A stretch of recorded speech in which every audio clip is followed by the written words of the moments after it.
میری ذاتی رائے ہر روز عشاء کی نماز پڑھ کر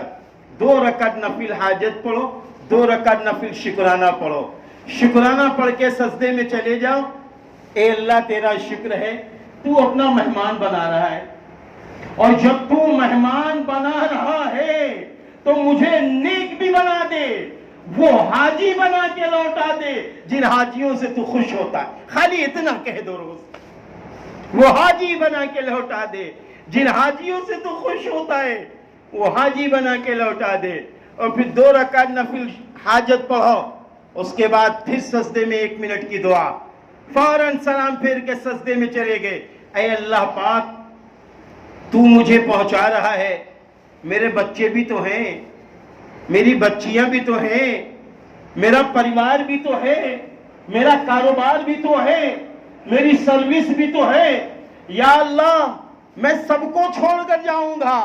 سب کی حفاظت کر لے، میری حفاظت کر لے، مجھے نیک بنا دے، میرے بچوں کو بھی نیک بنا دے، مجھے حاجی محبوب بندہ بنا لے، بندی بنا لے، اور میرے بچوں کو سب کو حاجی بنا دے۔ ابھی سے دعاؤں کا اہتمام، یقین مانیے دعاؤں میں بڑی طاقت ہے، بہت دم ہے دعاؤں میں، آپ اندازہ لگائیں اتنا دم ہے دعاؤں میں۔